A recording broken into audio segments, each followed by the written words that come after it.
जबलपुर के थाना कोतवाली में आज दिनांक 7 दिसंबर को सुबह 9 बजे रोशन पटेल उम्र 35 वर्ष निवासी चोरीताल राजीव नगर ने सूचना दी कि बलदेव बाग में चाय की दुकान चलाता है, जो कि दिनांक 6 दिसंबर की रात्रि दुकान बंद कर घर जा रहा था। देखा बलदेव बाग चौराहा एसआर प्रॉपर्टी दुकान के सामने एक अज्ञात व्यक्ति उम्र लगभग 35 वर्ष का सड़क दुर्घटना में सिर कुचला हुआ पड़ा था, जिसकी मृत्यु हो चुकी है। सूचना पर मर्ग कायम कर अज्ञात मृतक की शिनाख्तगी के प्रयास किए जा रहे हैं। वहीं मामले में थाना प्रभारी कोतवाली मानस द्विवेदी ने बताया कि संभवतः मृतक ट्रक के पीछे सो रहा था। इस दौरान चालक ने ट्रक को निकालने के लिए आगे पीछे किया होगा, जिसकी जानकारी ट्रक चालक को पीछे से सो रहे व्यक्ति की जानकारी नहीं थी, तभी इस प्रकार की घटना घटित हुई है। बहरहाल पुलिस ने मामले की पतासाजी शुरू कर दी है। आखिर यह घटना कैसे घटित हुई? ठाकुर था, मम्मी बता रही। अंजू ठाकुर था। फिर उसके बाद जो सौरभ आया, फिर उसके बाद यश आया। फिर उसके बाद उसने दरवाजा फाड़ के अंदर मारा, गला पकड़ लिया और नाक में भी मारा, जीभ भी उठा लिया और लड़की बहनों की गाली बक रहा था। अंजू ने भी मारा है बाहर पटक के। घटना है कितने बजे? 11:30 बजे की बात है। रात की घटना है। फिर क्या आप लोग अस्पताल नहीं ले गए? कहाँ ले गए? मैंने बोली अच्छा वाला है। सुबह तो हम लोग ने सुबह देखा है, जब सुबह उठे चाय के लिए। वो क्या विवाद है?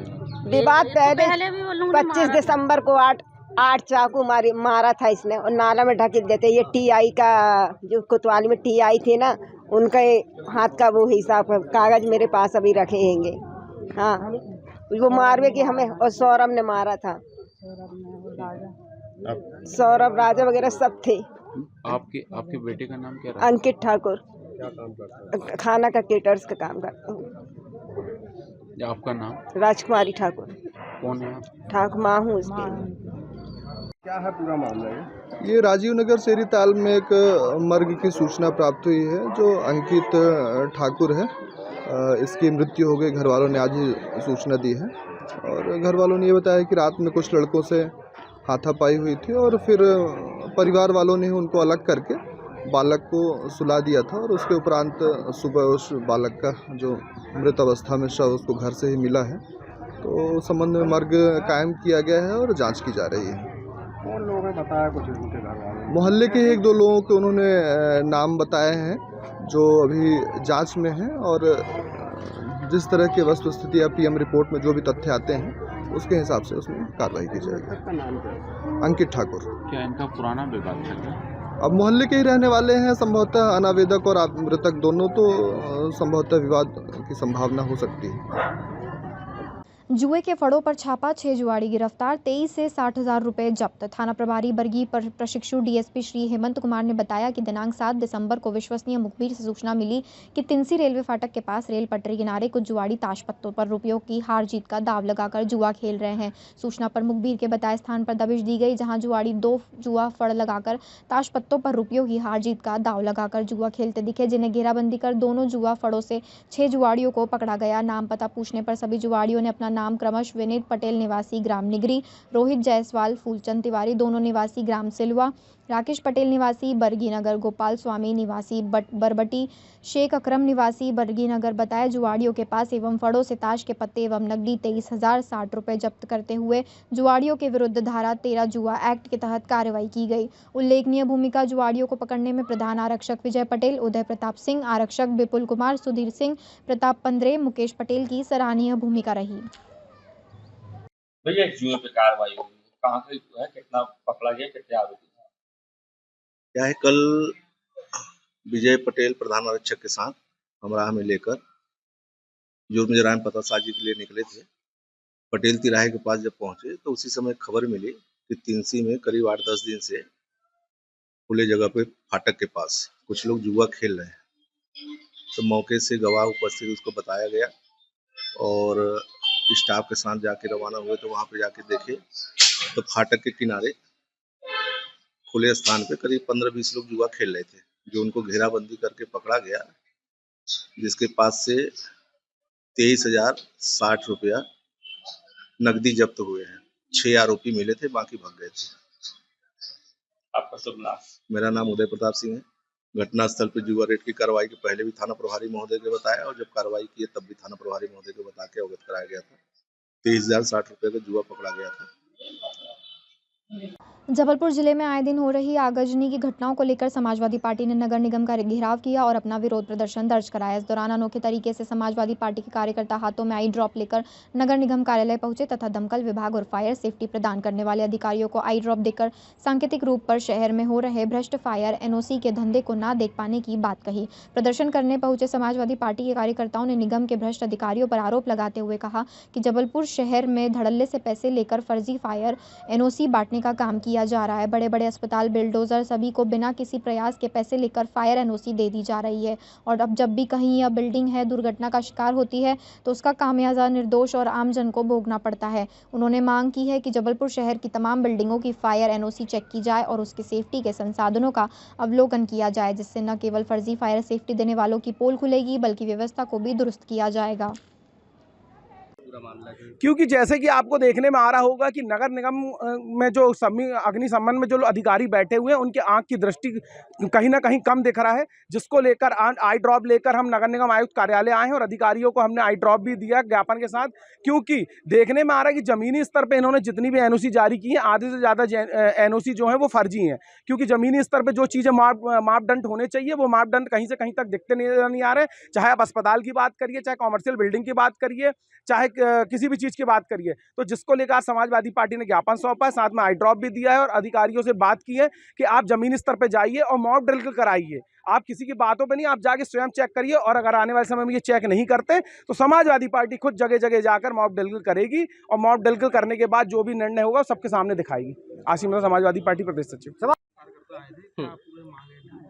देखिए, मुख्यतः इनका ये कहना है कि शहर में अभी आगजनी की 2 घटनाएं हुई, बड़ी घटनाएं, उसके बाद नगर निगम ने भी चेक करना चालू किया।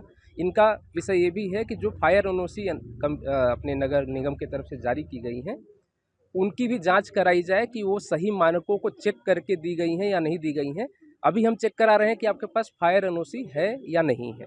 तो इनकी मांगों को ध्यान में रखते हुए हम जो 89 करीबन हॉस्पिटल इन्होंने बताए हैं, सीएमएचओ से हम उनकी जानकारी लेके उनको व्यक्तिगत रूप से जांच कराएंगे कि वो फायर एनओसी प्राप्त किए हुए हैं या नहीं किए हुए हैं, फायर एनओसी के मानकों को पूरा करते हैं कि नहीं करते, बिल्डिंग परमिशन उन्होंने ली है कि नहीं, ओवरऑल क्या वह हॉस्पिटल सुरक्षित है, क्योंकि हॉस्पिटल एक बहुत सेंसिटिव जगह है जहाँ पे बिल्डिंग सुरक्षित होना एक मतलब टॉप प्रायोरिटी में होना चाहिए। तो उसको ध्यान में रखते हुए निश्चित रूप से इस पर कार्रवाई बड़ा पाया जाता है तो किस प्रकार की जो है नगर निगम कार्रवाई करेगा इन पर? देखिए, अगर बिना फायर एनओसी के हॉस्पिटल मिलते हैं तो उसमें कार्यवाही का वही है कि लगभग 1000 रुपये प्रतिदिन जो फायर एनओसी का डिले होता है उसकी पेनल्टी लगती है। इसके साथ जितना मेरा नियम की जानकारी है लगभग 3 महीने का कारावास तुरंत हो सकता है। तो उस पर निर्णय जो है फायर की टीम लेगी। अगर फायर एनओसी मानकों के अनुसार नहीं पाई गई, मतलब वो हॉस्पिटल मानकों को पूरा नहीं करता था, उसके बाद भी फायर एनओसी दे दी गई है तो उसमें संबंधित व्यक्ति जिसने वो एनओसी दी है उसके विरुद्ध भी कार्रवाई प्रस्तावित की जाएगी। मेरा नाम अरविंद कुमार साह है, मैं यहाँ अपर आयुक्त हूँ। शक्तिनगर चौपाटी में 45 वर्षीय व्यक्ति की चाकू मारकर हत्या, 4 बदमाशों ने दिया वारदात को अंजाम। जबलपुर के गढ़ा थाना अंतर्गत शक्तिनगर चौपाटी में बीती देर रात दुकान लगाने वाले मोनू चक्रवर्ती को क्षेत्र में रहने वाले 4 बदमाशों ने चाकू मारकर मौत के घाट उतार दिया। जहां इस घटना से क्षेत्र में सनसनी मच गई।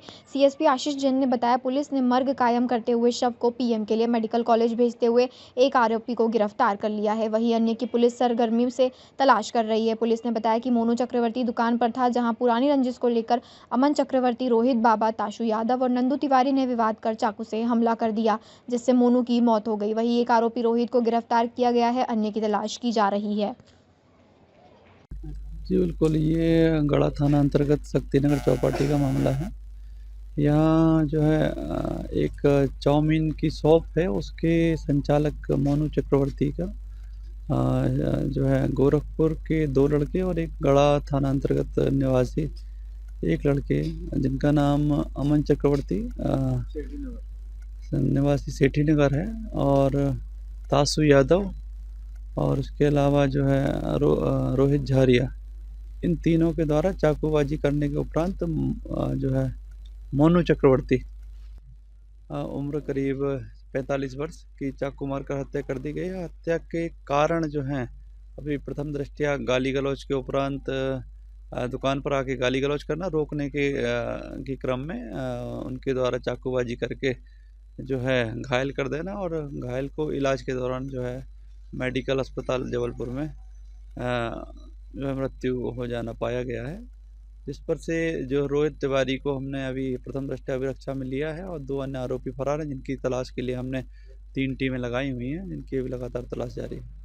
परिजनों का एक और आरोपी है नंदू तिवारी, उसका क्या रोल था? हम नंदू तिवारी और अन्य 2 के पे भी जो है धमकाने के जो है आरोप लग रहे हैं, उनकी विषय में भी हम तस्दीक कर रहे हैं और हमने समस्त जो है पहलुओं को ध्यान में रख लिया है और हम जो भी अन्य तथ्य संज्ञान में आएंगे उन पर भी हम कार्रवाई करेंगे। आरोपी रोहित झारिया को भी चाकू लगा है, ये पूरा रोहित झारिया को के चाकू लगने के क्रम में मैं जो है प्रथम दृष्टया जो हमें मामला संदिग्ध प्रतीत हो रहा है कि किस घटनाक्रम में चाकू लगा है, क्योंकि हमारे पास जो उपलब्ध प्रथम दृष्टया जो उपलब्ध साक्ष्य हैं उसमें रोहित तिवारी को इस पर्टिकुलर झगड़े के दौरान चाकू लगना नहीं नज़र आ रहा है और रोहित झारिया को कहाँ और किस तरह चाकू लगा है इसकी हम तो तस्दीक कर रहे हैं, उसके उपरांत आगे कार्रवाई करेंगे। उस समय में हम थे नहीं, हमको पता चला कि शक्तिनगर चौपाटी में हमारी दुकान है, वहाँ पर लड़के लोग लड़ने के लिए आए थे और कुछ पहले का मैटर था, 4-5 दिन पहले का। उस चीज़ में लोग आए थे तो हमारे पापा ने हरजाना भरने के लिए बोला उन लोगों को, तो उन लोग लड़ने खड़े हो गए, उन लोगों ने चाकू मार दिया हमारे पापा को, तो इस चीज़ में हमारे पापा की मृत्यु हो गई है। अपराधियों का नाम है नंदू तिवारी, तासु यादव, अमन चक्रवर्ती, रोहित बाबा। इन लोगों ने किस जगह पे वारदात को अंजाम दिया, कौन सी जगह है? शक्तिनगर चौपाटी में। इसके पहले भी शिकायत वगैरह की थी? इसके पहले भी की थी, पापा ने की थी, शायद पापा ने की थी। ये अमन चक्रवर्ती कौन है, कहाँ का? ये सिटीनगर का रहने वाला हैगा, ये हमारी समाज का हैगा, लेकिन ये बहुत बड़ा अपराधी हैगा और ये कि मैं एक शब्द में कहा जाओ तो ये किसी के सगे नहीं है ये लोग। आपका नाम बताइए। हमारा नाम वीरू चक्रवर्ती है। पिताजी का? पिताजी का हमारे मोनू चक्रवर्ती। हमारी उम्र 18 साल है और हमारे पिताजी की उम्र 40-45 साल है।